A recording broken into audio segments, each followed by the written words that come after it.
Hello प्यारे बच्चों, कैसे हैं आप सब। आप लोग के लिए हम परमाणु का मॉडल चैप्टर को स्टार्ट किए हुए हैं, है ना। तो उसी से सिलसिले हम लोग आगे देखेंगे।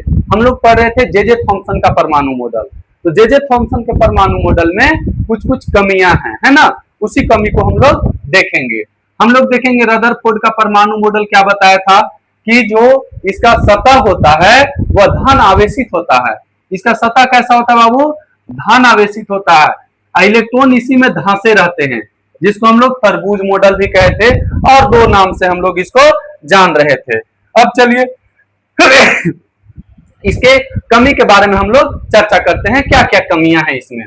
देखिए, तो हम लोग लिख लेंगे थॉम्सन का। देखिए, बताए थे कि थॉम्सन भी लिख देता है, थॉम्सन भी लिख देता है ना। तो थॉम्सन का परमाणु मॉडल, थॉम्सन का परमाणु मॉडल, थॉम्सन का परमाणु मॉडल में कमी, है ना। क्या क्या कमी है, इसी को इंग्लिश में कह देते हैं limitations of Thomson atomic model. चलिए, तो इसमें क्या क्या कमी है। सबसे पहले तो किसी भी पार्टिकल, कोई भी कण या कोई भी वस्तु का जो द्रव्यमान है वो उसके केंद्र में होता है। कहां पे होता है? उसके केंद्र में। जैसे मान लेते हैं कि कोई एक हमारे पास डब्बा है ना।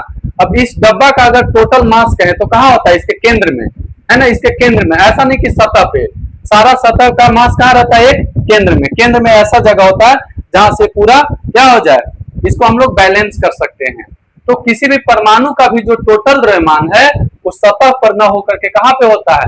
केंद्र में होता है। लेकिन उस समय पता नहीं था, तो हम लोग लिखेंगे कि परमाणु का द्रव्यमान, परमाणु का धन आवेश कहेंगे, क्योंकि मेन जो होता है इसी में होता है ना। जो हम लोग का धन आवेश हो गया, परमाणु का धन आवेश, है ना। जो परमाणु का धन आवेश है वो कहां होता है? परमाणु का धन आवेश केंद्र में निहित होता है। कहां निहित होता है? केंद्र में निहित होता है। केंद्र में निहित होता है। कहां निहित होता है बाबू?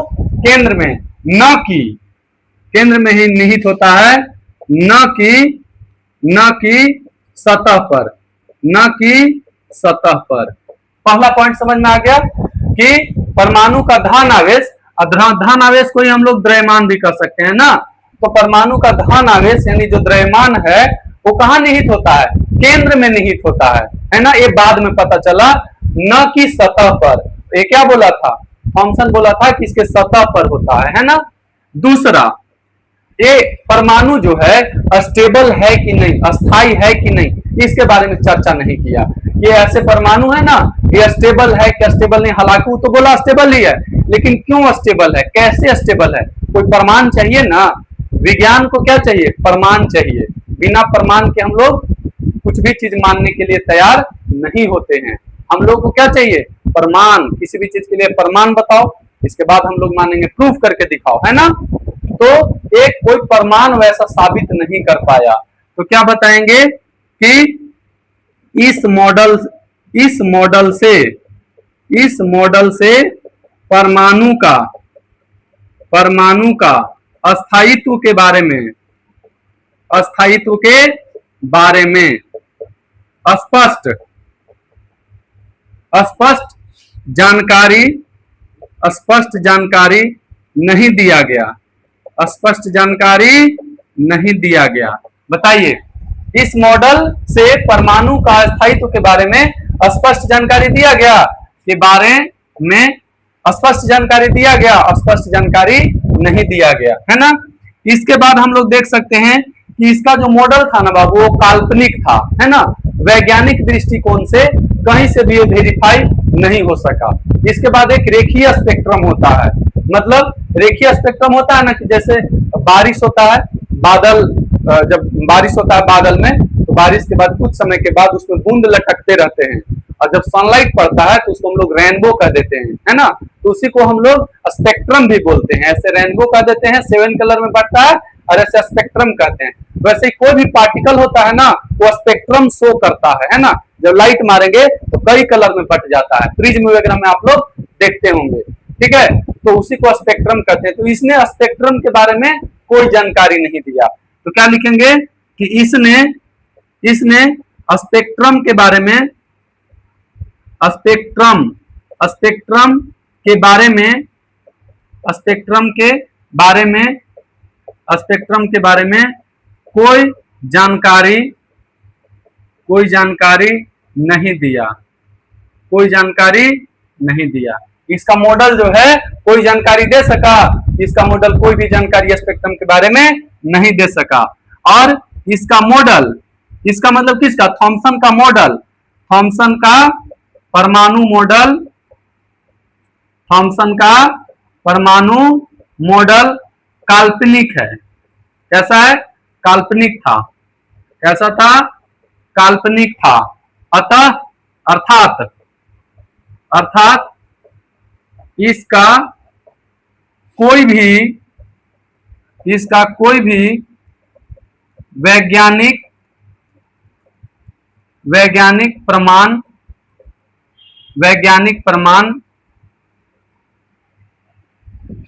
क्या लिखवा रहे हैं? काल्पनिक था, अर्थात इसका कोई भी वैज्ञानिक प्रमाण नहीं दिया गया, इसका कोई भी वैज्ञानिक प्रमाण नहीं दिया गया।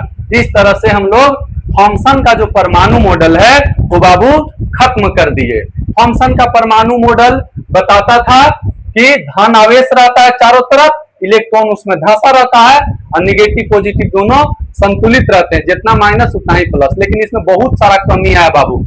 कमी क्या क्या आया? पहला, यह एटम जो है, यह जो एटम का संरचना है वो धन आवेश बताए कि सरफेस पे रहता है, सतह पर रहता है, लेकिन धन आवेश कहाँ रहता है? केंद्र में रहता है। दूसरा क्या बताए कि यह जो परमाणु है स्टेबल है कि नहीं है, स्थायी है कि नहीं है, इसके बारे में कोई वास्तविक प्रमाण नहीं दिया। इसके बाद इस पे लाइट मारेंगे तो कलर कैसा बटेगा, लाल पीला हरा कैसा होगा, कोई जानकारी नहीं दिया। और एक ऐसा परमाणु मॉडल दिया, काल्पनिक दिया, कोई वैज्ञानिक प्रमाण नहीं दिया। जैसे कोई एक आध दोस्त होंगे वो कहानी सुना रहे होंगे, अरे हमारे मामा के घर में ऐसे है वैसे है ना, गांव में ही ट्रेन चलता है ना। तो कई सारे अजूबा अजूबा जो कि काल्पनिक रहता है, वो आप भी जानते हैं, अगला भी जानते हैं कि हम फेंके जा रहे हैं, है ना। तो जब तक वैज्ञानिक प्रमाण नहीं मिलेगा तब तक हम लोग उस बात को नहीं मानते हैं, चाहे अगला कितना भी फेंक ले। तो ये वैज्ञानिक प्रमाण नहीं दे सका। तो इस तरह से थॉमसन का जो परमाणु मॉडल है वो खत्म हुआ। अच्छा, थॉमसन के बारे में एक और बात बताना चाहेंगे कि थॉमसन का जो परमाणु मॉडल है वो 1904 में आया। कब दिया है? 1904 ईस्वी में दिया। और देखिए थॉमसन को जो है 1906 में जो है नोबेल पुरस्कार मिला। क्या मिला? नोबेल पुरस्कार मिला। ठीक है, क्या मिला? 1906 में नोबेल पुरस्कार से नवाजा गया। अच्छा, इसी को नहीं, इसके साथ साथी को भी मिला, है ना। इसके किसके? थॉमसन के। इसके साथ साथी को भी मिला। साथी को भी साथ में मिला कि बाद में मिला? बाद में मिला। साथ साथी को भी बाद में मिला। साथ साथी को भी क्या मिला? बाद में मिला। समझ में आ गया? चलिए अब हम लोग आगे चलते हैं ना। आगे हम लोग फटाफट देख लेते हैं। आप लोग क्या करना है कि सबको रिवीजन करना है।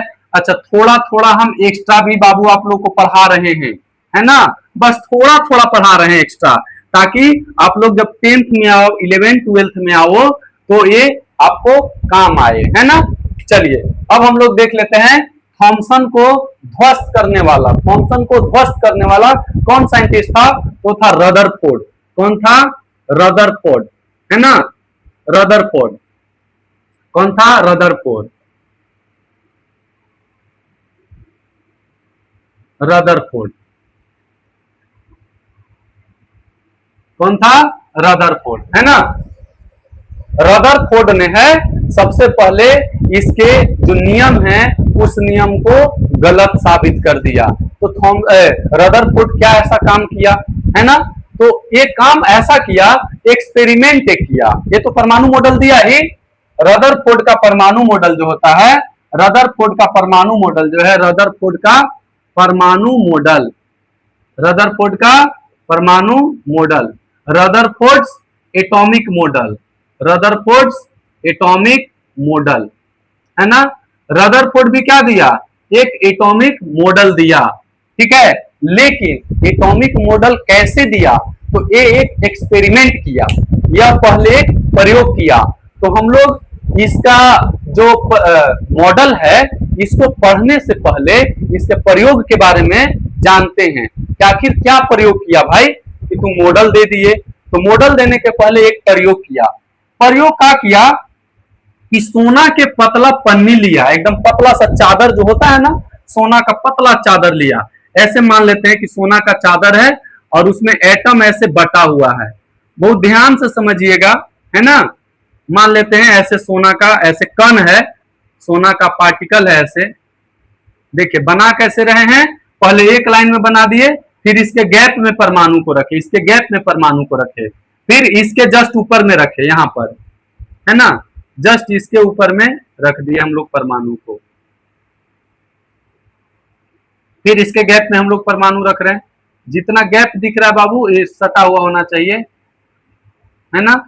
ऐसे परमाणु को रख दिए, फिर यहाँ पे परमाणु को रख दिए।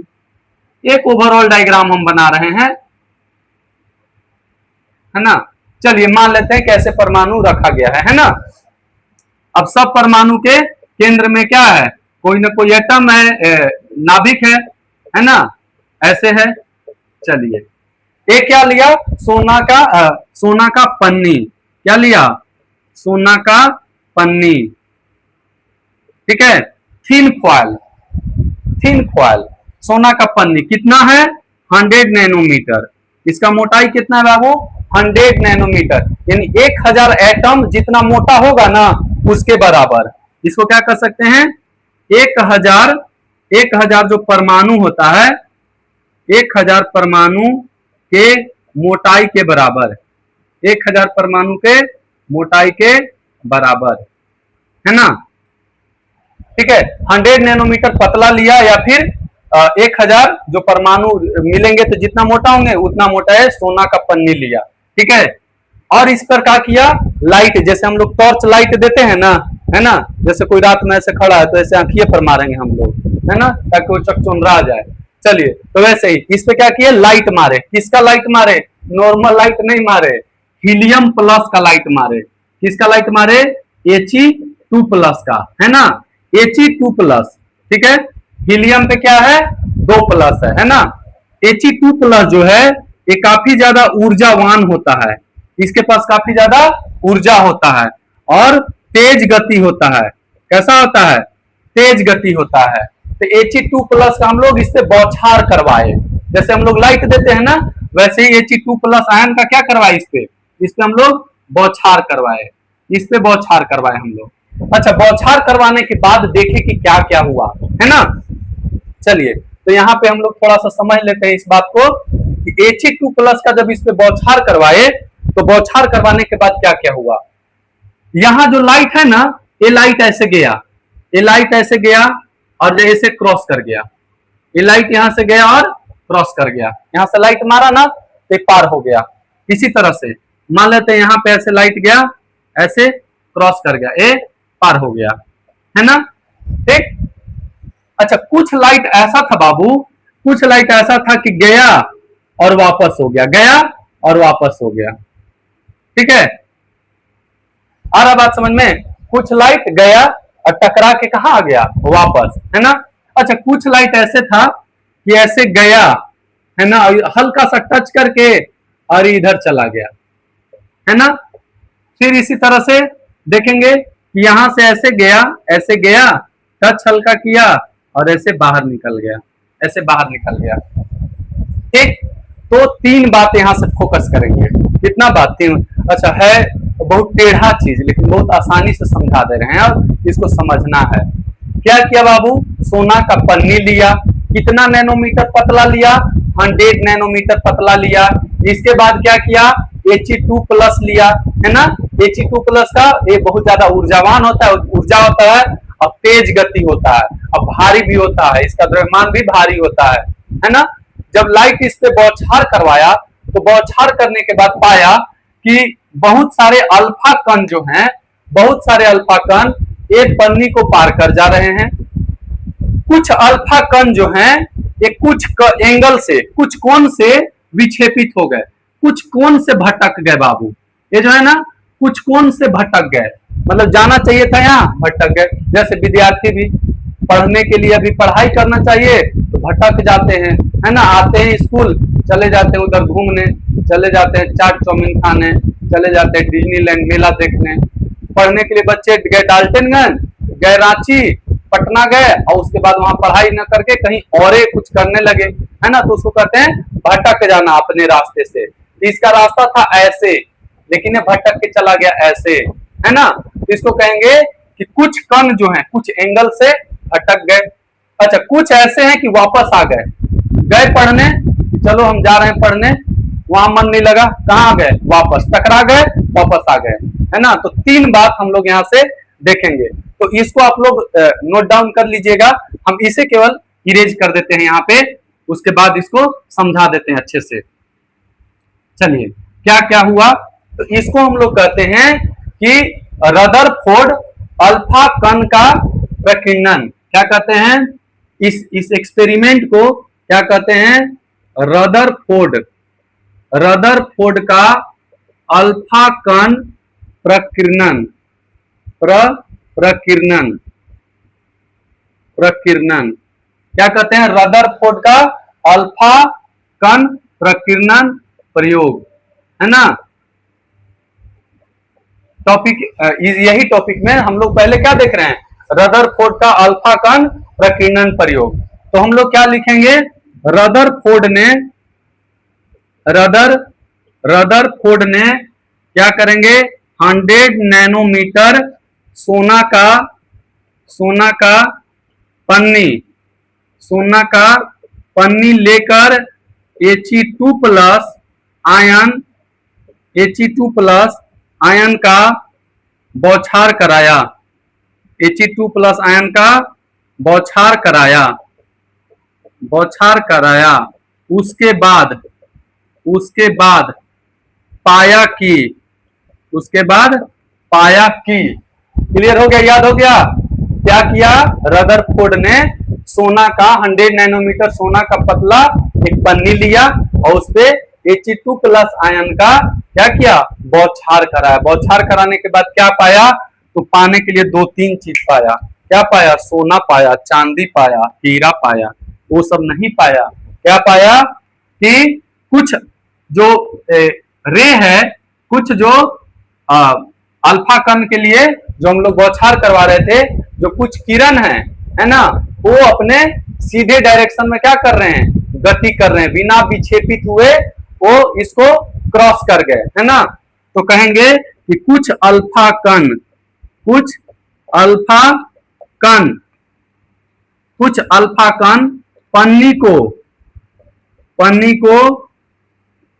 पन्नी को पार कर गए, है ना। कुछ अल्फा कण पन्नी को पार कर गए, है ना, सीधे पार कर गए। दूसरा, कुछ अल्फा कण थोड़ा एंगल से, थोड़ा कोण से विक्षेपित हो गए।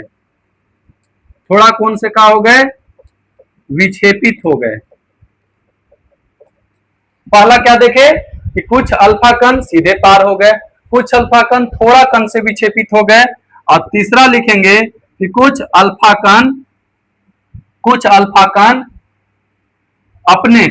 कण मतलब कितना, 20,000 में से, इकाई दहाई सैकड़ा हजार 10,000, 20,000 में से एक, 20,000 में से एक कुछ अल्फा कण यानी 20,000 में से एक वापस अपने पथ पर कुछ अल्फा कण वापस अपने पथ पर 180 डिग्री कोण के साथ, कितना डिग्री, 180 डिग्री कोण के साथ, 180 डिग्री कोण के साथ विक्षेपित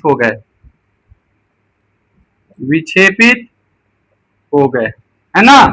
कुछ अल्फा कण कितना वापस अपने पथ पर, यानी जैसा जा रहे थे, देखिए जैसा जा रहे थे वैसे ही पथ पर 180 डिग्री कोण के साथ, 180 डिग्री मतलब गए और आए, तो एक लाइन में 180 डिग्री ही ना बनता है, गए और वापस आ गए, विक्षेपित हो गए, या फिर 180 डिग्री कोण के साथ वापस आ गए, ऐसे भी लिख सकते हैं। वापस अपने पथ पर 180 डिग्री कोण के साथ विक्षेपित हो गए या वापस आ गए। क्या कर सकते हैं, 180 डिग्री कोण के साथ विक्षेपित हो गए या आ गए, या आ गए, आ गए, यहां से अगर ही लिख लिएगा तो यहां से यहां। ठीक है, ये तीन बात तो हम पहले ही समझा चुके थे कि पहला क्या होता है कि सीधे चले जाते हैं, कुछ एंगल से भटक गए और वापस आ गए। अच्छा, तीनों का हम कारण समझ लेते हैं कि आखिर ये तीनों बात क्यों हुआ, ये तीनों बात क्यों हुआ, है ना। चलिए अब तीनों बात को हम लोग समझते हैं। अगर कुछ अल्फा कण सीधे पार हो जा रहे हैं, यानी जगह खाली है तभी ना पार हो जा रहे हैं। अगर जगह खाली नहीं होता, अगर गेट बंद कर दें और कहें कि पार हो जाइए, तो पार हो पाइएगा? बिल्कुल पार नहीं हो पाइएगा। हाँ, आप लोग का नेचर है कि कूद जाइएगा, तो कूदना यहाँ पे नहीं है, तो गेट ऐसे लगा हुआ है, तो गेट खुलेगा तभी ना जा पाइएगा। तो जगह खाली है तभी तो जा पा रहे हैं। तो अगर ये जा रहा है तो कहीं ना कहीं जगह खाली है। तो पहला है ना, इस एक्सपेरिमेंट से क्या पाया, आगे लिखेंगे, इस प्रयोग के आधार पर, इस प्रयोग के आधार पर, इस प्रयोग के आधार पर निष्कर्ष निकाला कि, निष्कर्ष निकाला कि, क्या निष्कर्ष निकाला?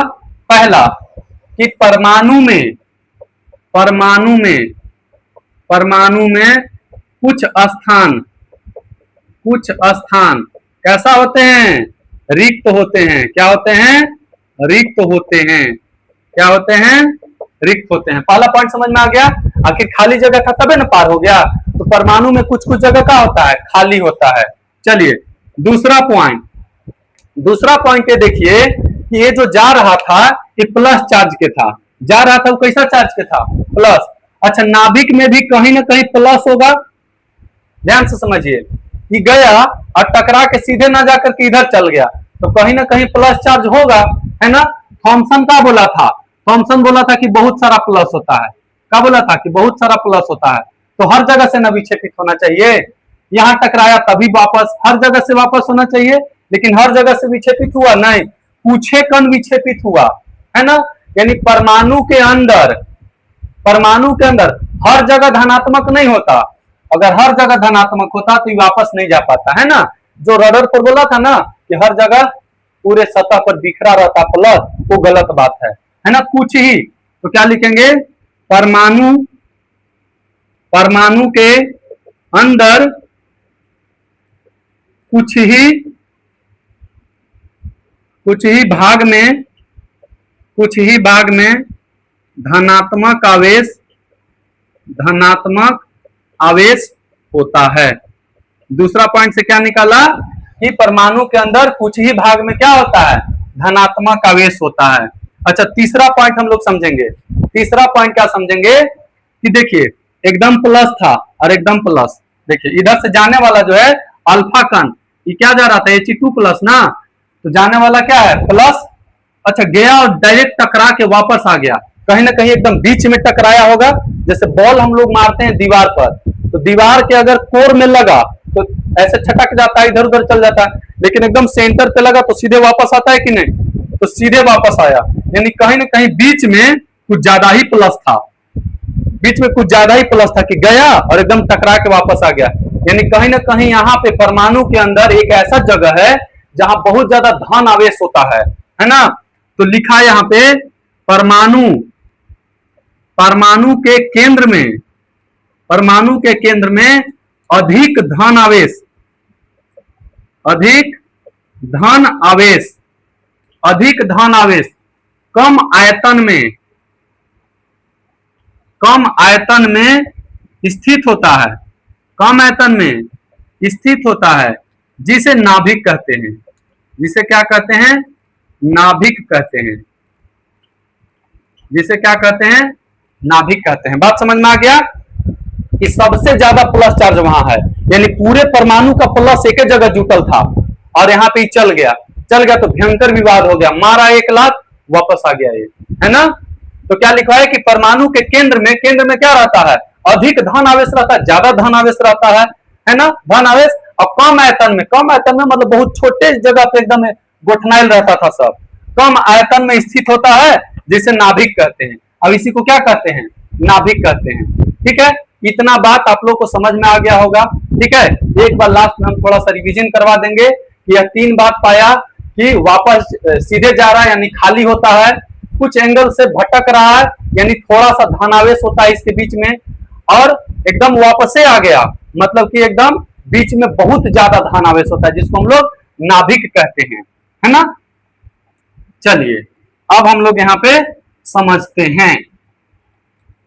अब यहाँ पे हम लोग लास्ट समझ लेते हैं कि इसने क्या बताया। इसने बताया कि परमाणु के केंद्र में क्या होता है, नाभिक। तो नाभिक बोला कि इसका बहुत कम एरिया में रहता है। ऐसे समझिए ना कि एक बॉल है, एक अगर बॉल है तो एक बॉल में एक फील्ड है कितना, 5 किलोमीटर के, कितना किलोमीटर के है, 5 किलोमीटर का एक बड़ा सा फील्ड दे दें, और नाभिक रह गए छोटे को बॉल के बराबर। एक छोटे बॉल क्रिकेट वाला बॉल होता है ना, अगर उतना बड़ा हम नाभिक देंगे तो फिर पूरा एटम कितना बड़ा होगा, 5 किलोमीटर फील्ड के बराबर। तो समझ सकते हैं नाभिक कितना छोटा होता है ना। तो नाभिक का जो त्रिज्या होता है, किसका त्रिज्या, नाभिक का जो त्रिज्या होता है, त्रिज्या किसका, नाभिक का जो होता है वो 10 के पावर -15 मीटर होता है ना। और जो परमाणु हुआ, परमाणु का जो त्रिज्या हुआ वो होता है 10 के पावर -10 मीटर। ये दोनों याद कर लेना आप लोग को, है ना। और दोनों का अगर कहेंगे कि परमाणु का त्रिज्या बटा नाभिक का त्रिज्या, तो कितना हो जाएगा, परमाणु का त्रिज्या कितना है बताइए, 10 के पावर -10 मीटर बटा नाभिक का त्रिज्या 10 के पावर -15 मीटर। मीटर से मीटर कट गया, और इसको ऊपर लाइए, 10 के पावर 15 ऊपर आएगा तो 10 के पावर +15, है ना। और 10 के पावर -10 नीचे जाएगा तो +10। अब 10 के पावर 10 से 10 गो है ना जीरो, और ऊपर 15 गो जीरो, तो 10 से 10 गो कट गया तो क्या गो बचेगा, 5 गो। तो क्या निकल गया, 10 के पावर 5 बटा 1, है ना। तो किसका, परमाणु का त्रिज्या बटा नाभिक का त्रिज्या, परमाणु का त्रिज्या बटा नाभिक का त्रिज्या का अनुपात कितना होता है, 10 के पावर 5 अनुपात 1। इसी को अनुपात में अगर पूछे तो नाभिक का त्रिज्या अनुपात, हाँ परमाणु का त्रिज्या, फिर से देख लेंगे, परमाणु का त्रिज्या अनुपात किसका, नाभिक का त्रिज्या कितना होता है। तो परमाणु है, पहले लिखे परमाणु फिर लिखे नाभिक, परमाणु नाभिक, तो पहले क्या लिखेंगे, जैसे ऊपर बटा नीचे तो फिर ऊपर बटा नीचे, तो क्या कहेंगे 10 के पावर 5 अनुपात 1। ये अनुपात भी आप लोग याद रखिएगा, है ना। हालांकि ये थोड़ा सा हायर क्लासेस में इसका ज्यादा यूज है ना। तो आज हम लोग पढ़े बाबू अल्फा कण का प्रयोग, रदरफोर्ड का अल्फा कण का प्रयोग, है ना। तो आप लोग इसी को 2 बार 4 बार एक बार अच्छे से पढ़ लीजिएगा, और पढ़ करके आइएगा, उसके बाद हम बताएंगे आप लोगों को कि रदरफोर्ड का परमाणु मॉडल क्या है, इतना सारा तामझाम करके उसने क्या बताया, है ना। और ये भी देखेंगे कि क्या रदरफोर्ड का परमाणु मॉडल फिक्स हो गया तो भी फेल कर गया, है ना। तो इस बात का हम चर्चा करेंगे। आप लोग एक होमवर्क लिख लीजिए, है ना। होमवर्क आप लोग बताइएगा कि रदरफोर्ड का परमाणु मॉडल कब दिया गया, रदरफोर्ड का परमाणु मॉडल कब दिया गया, ठीक है ना। तो आज इतना ही आज के लिए, फिर मिलते हैं हम लोग नए वीडियो के साथ, नए एनर्जी के साथ। Thank you very much, God bless you all.